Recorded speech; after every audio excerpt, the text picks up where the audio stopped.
que ha hecho técnica y de la que surgen la mayoría de preguntas que tendrán los socios. Yo, en mi caso, por el tiempo que tengo, voy a intentar hacer un estudio comparativo con Europa. Creo que había un socio que ya me ha hecho parte de la ponencia, ¿no? Antes, ¿no? Diciendo que estamos mucho peor que Europa analizando las gráficas, ¿no? Y en parte puede tener razón y en parte no. Ahora lo vamos a ver, ¿no? Porque, en fin, la idea es, como veis, Jorge ya lo ha explicado, uh, el debate en Europa está vivo ahora mismo, ¿no? De qué pasa con las pensiones, ¿no? Y en plena crisis más, ¿no? Sobre todo del peso de esas pensiones en el PIB, ¿no? El Producto Interior Bruto, y también del peso de la pensión privada, ¿no? En cada país, ¿no? Buscando un equilibrio entre uno y otro, como bien decía Jorge, y basado en el esquema de los tres pilares que ha comentado antes. No me voy a parar, ¿no? El primero es el público, podríamos decir, universal, ¿no? El segundo es el profesional, ¿no? El de funcionarios y trabajadores, más enfocado, en Europa lo enfoca más a planes de pensiones de empleados y empleadores, ¿no? Es decir, las cotizaciones que te hace la empresa cuando trabajas. Y finalmente, el tercer pilar es el que comentaba también un compañero, es los planes de pensiones libres, facultativos, el de un señor que va a una entidad financiera y contrata un plan de pensiones, ¿no? Esto en España. Veremos que en otros países pues no pasa. Jorge también ha hablado ya de un poco de los modelos de elección, ¿no? Muy diferente Estados Unidos y Canadá, donde la importancia del sistema privado es muy alta, porque el pilar uno, que es el público, es simplemente asistencial, de asistencia social.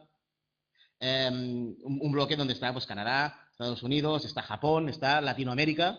En el año 81, pues Chile se implicó en un cambio y todos los demás siguieron ese cambio, salvo Brasil, que todavía no tiene una importancia del sistema privado tan alta, ¿no?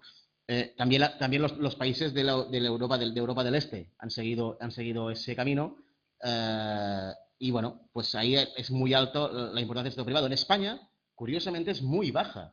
Pero no solo en España, sino en el sur de Europa. Parece que todos tengamos un plan de pensiones bajo el brazo o incluso mucho dinero en ese plan de pensiones, ¿no? Pero la importancia, privado, ¿eh? Pero la importancia del sistema privado en España pues es muy baja porque, en cierta parte, pues la seguridad social estatal clásica, el pilar uno, digamos, pues cubre de media, ¿no? Más del 80%, ¿no? Esa tasa de sustitución de la que hablaba Jorge, pues entre el último salario cobrado y la primera pensión cobrada, ¿no? Es más del 80%, ¿no? Que para muchos estará pues extraordinariamente bien, ¿no? Será extraordinariamente positivo. Pero vamos a ver algunos gráficos comparativos. En el cuadro 4 veréis, si lo tenéis, refleja el volumen acumulado por los planes y fondos de pensiones de los distintos países. Y ahí la primera conclusión es clara, ¿no? Que el volumen de planes y fondos de activos en planes y fondos de pensiones en el año 2000 alcanzaba los 11 billones y medio de euros, y en el año 2012, 12 años después, sobrepasó los 18 billones de euros, casi 20 veces el Producto Interior Bruto español, ¿no? Casi 20 veces el Producto Interior Bruto español. Como veis, es importante ver esto, porque iré enlazando las cosas desde esta gráfica. En España, como veis, ha habido la evolución es muy grande, se suele estancar o se estanca un poco ya a partir de 2007, pero hasta 2007 la evolución es muy grande, ¿no? Hay mucha gente invirtiendo, acumulando volumen en los planes y fondos de pensiones en relación al Producto Interior Bruto, ¿no? En general, ¿no? Y vemos también casos curiosos, por ejemplo, el caso de Francia, lo tenéis abajo, donde pone total Europa, arriba, Francia, donde habla del sistema de empleo. Como veréis, pues la gráfica está en miles de millones de euros. Como veis, para el año 2012, Francia es el país donde menos volumen acumula en planes y fondos de pensiones, en el año 2012. Y ahora veremos por qué. En cualquier caso, como veis, los porcentajes en Norteamérica, en Europa, en Asia y Oceanía, en Iberoamérica, suelen ser parecidos en cuanto a variación. En variación entre el año 2011 y 2012, pues la variación crece, ¿no? Y en muchos países veréis cómo la mayoría de países, la evolución de los últimos años ha sido claramente creciente, ¿no? Eso lo comparamos y ahí va la comparación. Y en el caso de Francia, pues ahí está el problema no, ahí está el kit de la cuestión, que son las provisiones técnicas del seguro de vida en Europa, ¿no? Seguro de vida, claro, uno piensa que no vale la pena combinar un plan de pensiones para la jubilación con un seguro de vida o incluso seguro de jubilación en este caso, ¿no? Porque al final estás duplicando coberturas, pese que ya ha comentado Jorge que el plan de pensiones no es solo para jubilación, sino también puede ser cuando se den algunas contingencias, ¿no? Como incapacidad absoluta, invalidez, desempleo de larga duración, etcétera, ¿no? Pero en cualquier caso, fijaos que es curioso que en España también están millones de euros, pues en España lo que hay en seguros de vida son 155.000, ¿vale? Y si os fijáis en Francia, estamos ya en, fijaos, 2,4 billones, ¿no?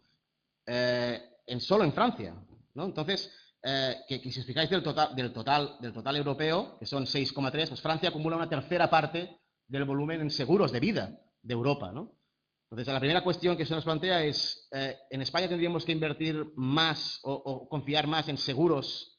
Ha dado un ejemplo, Jorge, de varios seguros como, no necesariamente de vida, pero de seguros complementarios, ¿no? De previsión complementaria, y no tanto en planes de pensiones. Pero también os fijaréis que en la mayoría de casos la evolución es que aumenta en la gráfica, el cuadro 4, veis que aumenta lo que hay en volumen en fondos de pensiones y disminuye, en los países que aumenta, disminuye también, no es una regla en todos los países, pero disminuye en tema de seguros de vida, ¿no? Entonces, parece que la gente lo toma en general como algo no inversamente proporcional o inversamente contratable. El caso del Reino Unido es un caso algo más específico y más especial, ¿no? Pero en cualquier caso, ahí están las dos comparativas, ¿no? Lo que se invierte en fondos y lo que se invierte en seguros de vida.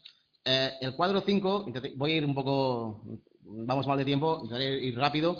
El cuadro 5 refleja el peso de los fondos de pensiones en porcentaje, ¿vale? Del Producto Interior Bruto, no en millones, sino en porcentaje. Y ahí lo que se observa es que algunos de ellos, fijaos, Holanda, Reino Unido, caso especial también, y Suiza, los fondos de pensiones sobrepasan el Producto Interior Bruto del país. Es decir, hay más inversión en planes de pensiones en ese país que la riqueza que crea el propio país, ¿no? Caso curioso, pero en la mayor parte de países supera el 50% de ese Producto Interior Bruto, como el porcentaje en general de fondos de pensiones sobre el PIB en los países de la OCDE, de la Organización para la Cooperación y Desarrollo Económico, pues suele rondar el 67,6%.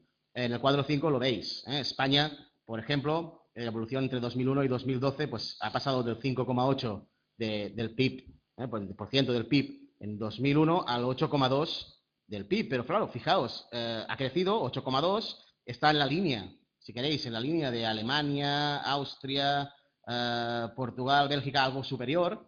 Pero fijaos que en el bloque de la media de la Unión Europea es del 30,7% del PIB, de los 15 países que hay aquí analizados, que son los países más significativos. Pero fijaos, Holanda, 142% del PIB, Reino Unido, 104%, o incluso si nos vamos a Suiza o incluso a Australia, para mundializar un poco el tema, pues también, ¿no? Por encima del Producto Interior Bruto del país, ¿no? España, 8,2% del Producto Interior Bruto, ¿no? Asimismo, vemos el cuadro 6, lo de la tasa de sustitución bruta. Bueno, ya lo ha hablado Jorge, no voy a repetirme, ¿vale? Pero sí que España se encuentra entre los 6 países de la OCDE mundiales, ¿no? Con la tasa de sustitución más alta, el 81,2%, mientras que contrasta eso con el volumen de fondos de pensiones privados, que como hemos visto se sitúa en el 8,2% del PIB, ¿no? Es decir, ahí está un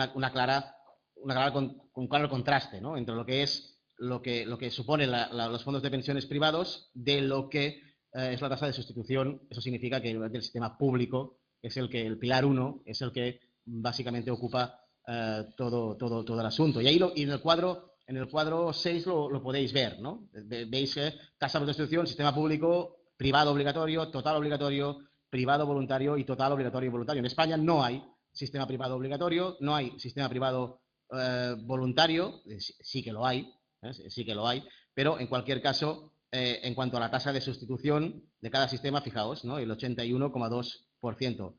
Arriba tenéis el ejemplo de Dinamarca, por ejemplo, ¿no? Dinamarca, hablaremos de Dinamarca más adelante. Fijaos que en el sistema público solo te da menos del 30% de tu último salario en tu primera pensión, el 28,9%. Pero en Dinamarca hay un sistema privado obligatorio que te suma un 50% más. Es decir, el sistema privado obligatorio que hay en Dinamarca te da un 50% sí, perdón, del último salario. Entonces, si sumamos ese 30% más o menos y ese 50%, ya nos da pues un poco ese 80% que tiene España solo con el sistema público. Ahí podréis ver pues varias comparativas. Suiza, por ejemplo, tiene también más o menos una provisión de 34, 23, total obligatorio 57,9. Ahí la previsión, pues como veis, es más baja. También es verdad que no es lo mismo, y ahí va el otro análisis, lo que cobran en Suiza de salario de lo que se cobra en España. Claro, un porcentaje muy alto de poco no es lo mismo que un porcentaje muy bajo de mucho, ¿no? Entonces, ahí también encontraríamos seguramente un factor que no voy a entrar en él, pero que un factor determinante para que estas cifras sean así, ¿no? En caso de comisiones, bueno, tampoco voy a entrar demasiado. Los costes operativos, lo que son las comisiones medias de los planes de pensiones, España está segunda en el ranking, ¿no? Aunque es verdad que hay diferencia entre los planes de pensiones de empleo, ¿no? los del segundo pilar que hablábamos, ¿no? Los de empleadores y empleados, ¿no? De los individuales propiamente del tercer pilar, ¿no? Entonces, claro, si quitamos seguramente uno de ellos, pues quedará muy bajo, ¿no? El tema de las comisiones, pero no es cuestión de quitar ninguno, ¿no? Sino si España va segunda en el ranking de comisiones de planes de costes operativos en porcentaje sobre el patrimonio, pues va segunda, ¿no? Y eso es lo que hay que remarcar, ¿no? En este caso. Si hay que cambiar algún tema, podríamos empezar cambiando por ahí. Vamos a ver la incidencia de previsión social en la economía en España. En España vamos a fijarnos, voy a ser muy rápido. Los planes y fondos de pensiones canalizan un volumen de ahorro que supera los 86.000, o está en torno a los 85.000, 86.000 millones de euros, correspondiente a más de 8 millones de partícipes en planes y fondos de pensiones, que ya hemos visto que es el 8% del PIB en 2012. Si os fijáis, el 65,9% de la cartera de fondos de pensiones está invertido en activos emitidos por emisores españoles, propiamente, ¿no? Lo que permite que más de 57.000 millones de euros de patrimonio de los fondos de pensiones españoles se destinen a financiar o a la financiación de la propia economía española, mediante la adquisición de instrumentos de renta fija, variable, públicos, privados. Ahí lo vemos, ¿no? Renta pública, renta fija, renta variable. En el cuadro 14 también se desprende que en el caso de los fondos de pensiones se produce pues una gran estabilidad en las inversiones de la cartera interior. Fijaos, renta fija, estamos en 2012 en el 60%. Ya sabéis que los planes de pensiones, pues hay planes de pensiones mixtos, variables, invierten diferentes porcentajes en diferentes aspectos, tanto nacionales, domésticos, como internacionales. En este caso, renta fija 60%, renta variable 18,6%, tesorería 8,7%, etcétera, ¿no? Es decir, la gente invierte en planes de pensiones privados poco, y lo poco parece, ¿no? Respecto a Europa, pero lo poco que invierte lo invierte básicamente en renta fija, ¿eh? No en renta variable. Es relativamente conservador en este sentido, ¿no? Eso no implica que no puedas perder dinero porque o las rentabilidades sean escasas y por el riesgo que supone seguramente esa renta variable o incluso esa propia renta fija, ¿no? Me interesa hablar un poco del gráfico que comentaba el compañero, uno que ha intervenido antes, uno que preguntaba, y así es, yo estoy muy de acuerdo con él, ¿no? O bastante de acuerdo con él, pero vemos que la distribución del ahorro de las familias europeas, ¿no? Es importante analizarlo y resulta esencial, ¿no? Analizar simultáneamente la importancia de cada uno de esos tres pilares en la configuración del sistema de previsión social complementaria en cada uno de ellos. Es por ello que el porcentaje del ahorro destinado a productos que permitan complementar la pensión pública de jubilación es muy menor en países como España. ¿Por qué? Porque la cobertura del primer pilar, el público, es muy superior al resto de países. El ahorro financiero de las familias europeas presenta una gran disparidad, ya lo hemos visto, lo hemos comentado antes. entre los distintos países. Una de las causas evidentes que justifica la diferencia de los patrones de ahorro financiero de los hogares es la propiedad inmobiliaria en Europa. El ladrillo, ¿no? Habéis oído muchas veces que en España es el país donde hay más propietarios, seguramente de Europa, ¿no? Pues casi, nos supera Noruega. Y el caso de Noruega también es un caso distinto y curioso, ¿no? Porque luego lo comentamos. Pero de hecho, la inversión no financiera, ¿eh? Y de ella la adquisición de la vivienda como componente casi exclusivo de la misma en el caso del sector de los hogares, es la que absorbe más recursos del ahorro bruto de las familias. Lo veis en la gráfica. En Suiza, por ejemplo, el porcentaje de la población con vivienda en propiedad pues es un 43%, en Alemania un 53%, en Austria un 57%, va subiendo Francia 63%, la media de los 27 países de la Unión, de 27 de los países estudiados, en el caso de la Unión Europea, es del 70%, en España es del 82,7%, en Noruega del 84%. Veis que hay diferencias entre con hipoteca y sin hipoteca. Los que tengáis la fotocopia en blanco y negro, la primera de abajo a arriba, hasta la primera raya, es con hipoteca, y de la raya hasta el porcentaje es sin hipoteca. Así que parece que, bueno, en Italia, por ejemplo, el porcentaje de gente sin hipoteca, pues parece ser bastante más grande que en España, ¿no? Incluso hay menos propietarios y menos gente hipotecada, también en Grecia, y ya veis, por ejemplo, ya veis cómo está Grecia, ¿no? Y a veces, en ese sentido, el tema de hipotecarse no es tanto si se tiene hipoteca o no, sino qué hipoteca se tiene, si se ha hecho, con un porcentaje de ingresos adecuados o no. Porque claro, al final uno piensa que es lo que no inviertes en esa hipoteca, lo puedes ahorrar para el ahorro previsión, por ejemplo, ¿no?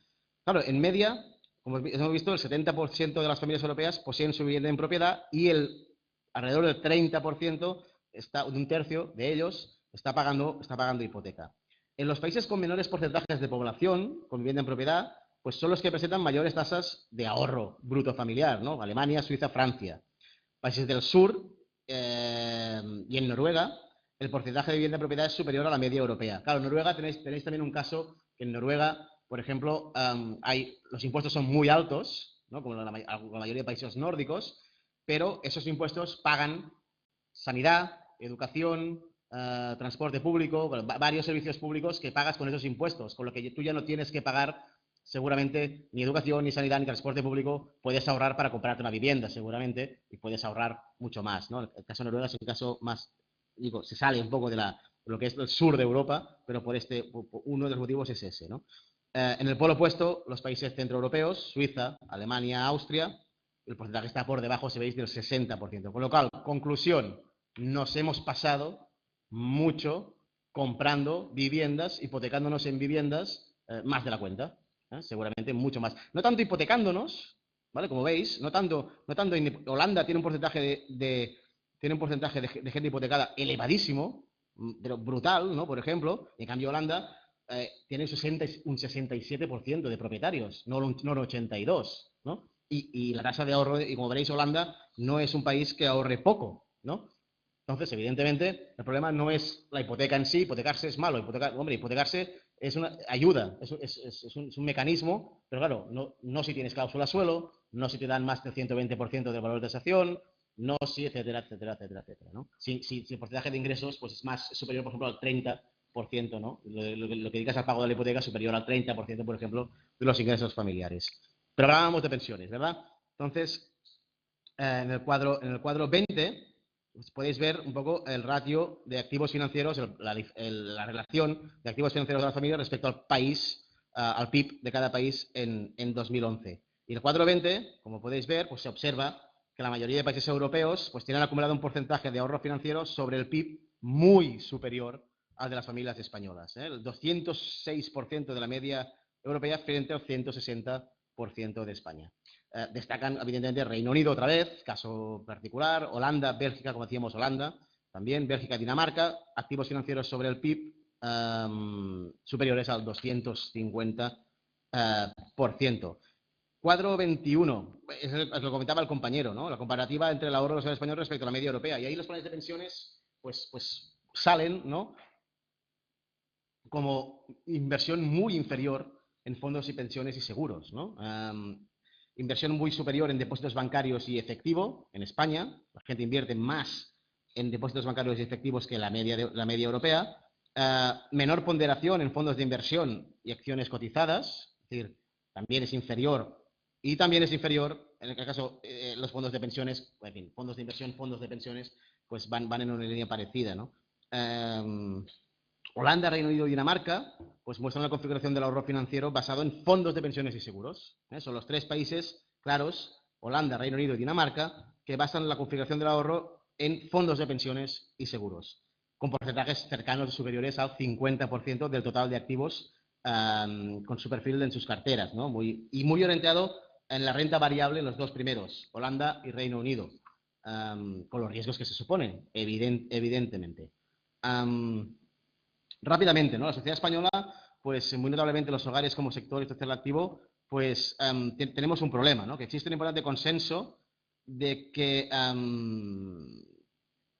la población española es poco activa en la generación de ahorro para la jubilación. Esa es la sensación que da, ¿no? Insisto, no voy a valorar si es cierto o no, si la frialdad de los números dice eso, ¿no? Que ahorramos poco para la jubilación. Seguramente porque ¿quién puede ahorrar, ¿no? En España, pues con el nivel salarial que se tiene, en fin, con muchos otros aspectos que en otros países no están, que no es el tema de este estudio, pero en cualquier caso, ahorramos poco para la jubilación en España. Existe un importante consenso analítico, ¿no? Digámoslo así, cuantitativo, que es que el ahorro español viene practicando un monocultivo inmobiliario, ¿no? Es decir, hemos entendido que los inmuebles eran un activo, ¿vale? Si no teníamos hipoteca, pues podría serlo, ¿vale? Nos hemos pasado seguramente, pero si tenemos una hipoteca, no es un activo, es un pasivo para nosotros, ¿verdad? Es un activo para el banco, porque al banco le genera ingresos y a nosotros nos genera gastos hasta que terminemos de pagarla. No es o sea, ahorrar en vivienda no es ahorro, ¿no? Y menos si lo haces con hipoteca, ¿no? En este caso, ¿no? Y como el ahorro en España se ha conformado, pues centrado en bienes reales, como decíamos, pues en inmobiliario. Los datos disponibles del siguiente cuadro, del cuadro 81, me voy al 81, ¿vale? Nos da una visión del déficit. Y eso es otro aspecto importante y con eso voy a ir terminando. Un déficit estructural de la economía y la sociedad española en lo que se refiere a la adquisición del ahorro para la jubilación. Diferencial que además la crisis evidentemente ha profundizado. El esfuerzo que hoy dedican los hogares es unas 10 veces menor al que hacían o dedicaban en el año 2000, ¿vale? Es decir, hay crisis, la gente tira de ahorros para superar esta crisis, con lo que, como veis, hay menos ahorro también. La gente cuando hay crisis ahorra más y consume menos, pero claro, llega un momento que es que hay un efecto rebote, ¿no? Es decir, tienes que tirar de ahorros para poder seguramente consumir, ¿no? Con lo que revela eso en caso de revela una extrema sensibilidad a las crisis, ¿no? España es muy sensible a la crisis, dirán, todos lo son. Pues no todos, ¿no? Esta sensibilidad no está tan generalizada en Europa, pues hay países que se mantienen más o menos de manera sostenida en ese gap, digamos, ¿no? En ese diferencial, en ese déficit respecto a la media europea de la previsión para el ahorro de jubilación. La desviación respecto a la serie, en el caso de España, es del 63%. Claro, que refleja que la crisis provoca una reacción en los hábitos previsores de los hogares en términos de drástica reducción de su ahorro previsión, de su ahorro jubilación. Claro, y eso es un diferencial, un gap, ¿no? Difícil de equilibrar, ¿no? Porque sería necesario, Jorge lo hablaba, ¿no? Reducir el gap del ahorro de la sociedad española. Es un reto complejísimo, diría yo, muy complejo, ¿no? Incluso en momentos actuales de crisis, pues el conjunto de recursos formado por la renta disponible de los hogares y lo que excede de los agentes económicos, es decir, de los bancos, del gobierno, pues es un componente pues, muy respetable y muy potencial, ¿no? Pero algunos sugieren mejorar el tono del ahorro previsión o del ahorro jubilación en España, ¿no? Pensad que que hay que aumentarlo, según dicen algunos expertos o que se consideran o pues se les considera expertos, hay que aumentarlo entre 300.000 y 400.000 millones de euros. Supondría, en cifras de 2011, haber alcanzado los 600.000 millones de euros en seguros y fondos de pensiones, ¿no? Claro, eso parte de una base que todo lo demás pues, se mantiene igual, ¿no? Ceteris paribus, ¿no? El salario se mantiene igual, todo se mantiene igual, los bienes, los precios de la vivienda se mantiene igual, ¿no? Claro, la asunción teórica es que el diferencial del ahorro con la sociedad española no crece porque otras economías mejoran el suyo. No es que nosotros empeoremos el nuestro, sino que otras mejoran el suyo. Y de que todo lo que tiene que hacer la economía española es recuperar terreno perdido, ¿no? Claro, fácil decirlo, bastante difícil hacerlo. Y algunos dicen, no, perdido no, más bien no transitado hasta ahora, ¿no? Terreno que debería haber transitado España antes y que no ha transitado hasta ahí, ¿no? Entonces, lo vemos en el gráfico, en el gráfico 84, el último ya, y con eso concluyo, vemos que la derivación, el gap, el diferencial del déficit de ahorro a partir de la estructura del mismo ahorro, ¿no? De renta fija, seguro de vida, planes de pensiones, fondos de inversión, depósitos, bueno, lo vemos, ¿no? Ya lo hemos hablado. En España, pues entre 2010 y 2011, se coge el dato de Europa 2010 y de España 2011, pues ya lo veis, ¿no? Hay un diferencial de seguro de vida y planes de pensiones respecto a la media europea de 400, más o menos 400.000 millones de euros, ¿no? Con lo que cabe afirmar que el reto es de construir en España un pilar de capitalización, es decir, de que la gente ahorre mediante planes de pensiones y seguros de capitalización, es decir, buscando un capital para la jubilación, ¿no? Privado, ¿no? Es un reto, yo diría que cuenta con un déficit tan grande y tan arrastrado que va a ser difícil de superar, ¿no? En cualquier caso, hay muchos países que, como digo, en los años 80, 90, incluso a principios del año 2000, por ejemplo, Alemania en 2003, por ejemplo, pues reformó, ¿no? Incrementó ya la edad de jubilación, curioso, en el 2003 en Alemania, de forma progresiva hasta 2012 y finalizando en 2029. Eso es lo que creo, mal que nos pese o no a algunos, pero eso lo creo que lo que va a pasar aquí. Y al final parece que vamos a tener que ir a un sistema mixto donde el sistema público de pensiones cubra menos, ¿no? Esa tasa de sustitución sea menor y se complemente más con la previsión privada. Eso no significa que todos ahora salgáis de aquí, oyendo esto, a contratar un plan de pensiones, ¿no? No significa, evidentemente, esa no sería la forma, solamente de equilibrar ese gap, ¿no? No, porque al final, pues empezaríamos la casa por el tejado, seguramente, ¿no?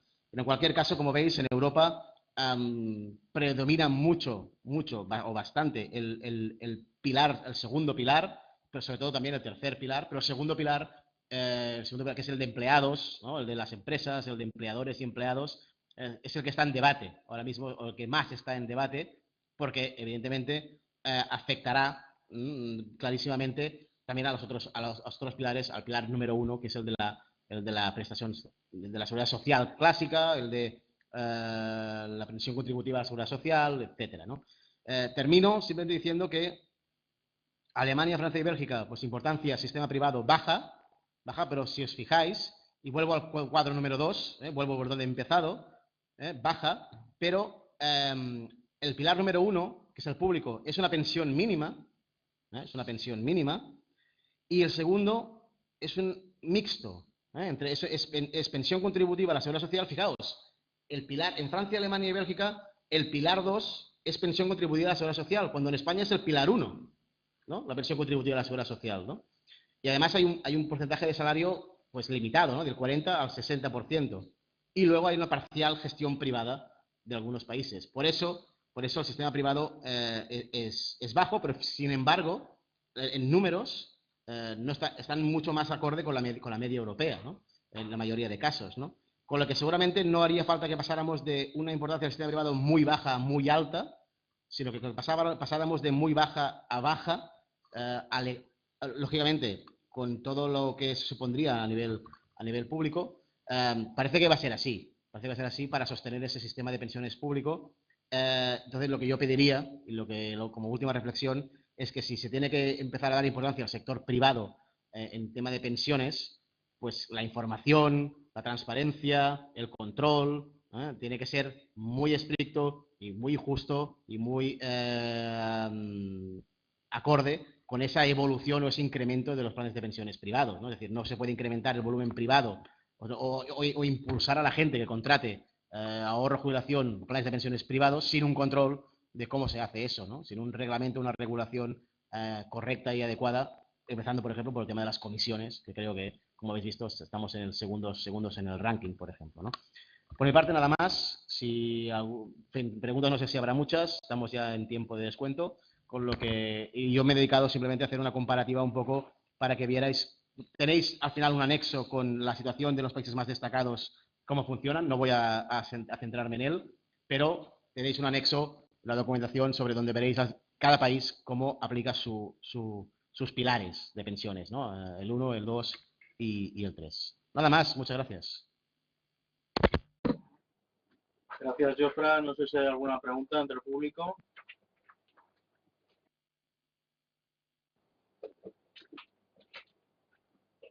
Pues, si no hay otras preguntas, yo sí que tengo una, que estoy muy de acuerdo con el señor que antes hablaba indignado, y hay un dato, pero venga a mirar la fuente, que es de la OCDE, es en la tasa de sustitución, el que España tenga el 81% de tasa de sustitución.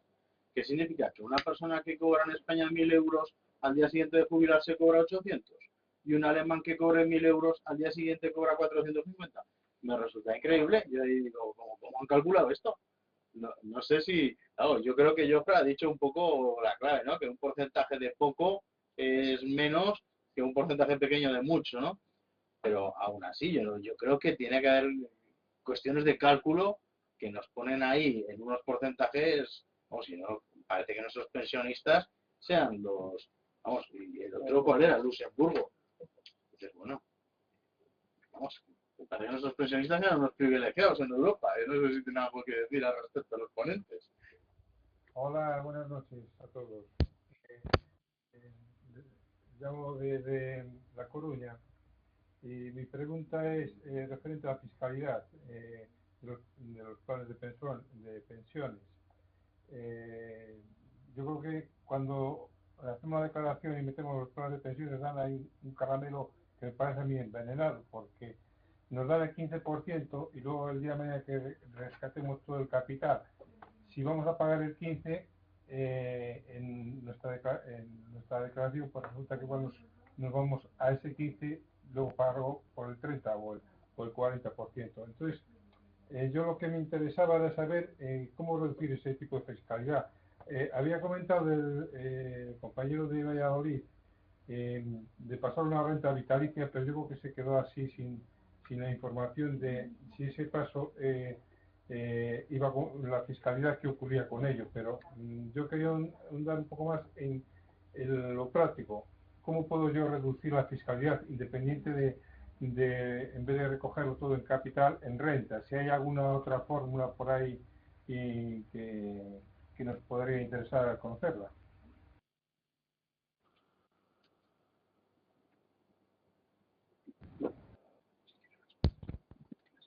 Yo solo comentario eso, luego Jorge creo que en fin, sabrá más de fiscalidad que no yo, ¿no? Pero en cualquier caso, el tema de la fiscalidad, es decir, que ADICAE, por ejemplo, hizo una comparativa muy sui generis, si queréis, ¿no? De eso de manteniendo todo lo demás, todos los otros datos estables, pero una muy buena comparativa donde comparaba la rentabilidad final a 10 años entre un depósito a plazo fijo, un fondo de inversión, un plan de pensiones, un PPA y una PIA. Eso está en las publicaciones de ADICAE, ¿no? Y que era un ejemplo donde bueno, yo di una charla el otro día y mostré ese ejemplo entre técnicos de consumo, ¿no? de la Diputación de Barcelona. Primero me dijeron que la comparación, evidentemente, era una comparación manteniendo todo lo demás estable, porque los fondos de pensión tienen riesgo, los fondos de inversión tienen riesgo, el depósito a plazo fijo no tiene, no debería tener, en este caso, ¿no? Por estar cubierto además con el fondo de garantía. Pero en cualquier caso, el dinero final, ¿no? En esos 10 años, ¿no? El depósito, evidentemente, la fiscalidad se va cobrando año a año por renovarlo, ¿no? Es decir, por ejemplo, ¿no? Se hacía y al final, pues no había tantas diferencias, ¿no? Entre lo que terminas cobrando de un fondo de pensiones a 10 años, ¿eh? Hablo, evidentemente, para centrar el ejemplo, ¿no? No había tantas diferencias entre lo que acababas cobrando de un depósito, de un plazo fijo, de un fondo de pensiones rescatado en forma de renta vitalicia, donde la fiscalidad al palo es menor, entre un fondo de pensiones, porque claro, las comisiones también cuentan. Y las comisiones en un fondo de pensiones, como hemos visto, son mucho más altas que en un depósito a plazo fijo, ¿no? Entonces, al final, yo creo que la conclusión la dieron los propios técnicos a los que di la charla y me dijeron, pues vale la pena arriesgarse a un plan de pensiones, que hemos visto que el porcentaje en España no llega al 20% en renta variable, ¿no? Pero bueno, en cualquier caso, ¿vale la pena arriesgarse a pagar tantas comisiones, a arriesgarse a un porcentaje de renta variable para al final ganar 1.000 euros más o 2.000 euros más de lo que podría ganar invirtiendo en depósitos o en otras cosas, o en PPAs o en PIAs, o vete a saber, ¿no? Pues bueno, yo creo que eso en este sentido, pues es una conclusión buena, ¿no? De decir, al final, pues hombre, sí, los planes de pensiones, pues seguramente tienen una parte importante, son una parte importante, deberían ser una parte importante del ahorro jubilación, pero no a todas las edades, no en cualquier momento, y seguramente a lo mejor vale la pena combinar otras cosas que tengan el mismo efecto que un plan de pensiones y también sea ahorro previsión. Porque aquí al final hablamos de fondos de pensiones y seguros, con lo que al final, pues, en fin, uno también tiene la idea de que no solo el ahorro jubilación o el ahorro previsión se hace a través de un plan de pensiones, propiamente dicho, ¿no? Por mi parte, en fin, solo quería apuntar este ejemplo, ¿no?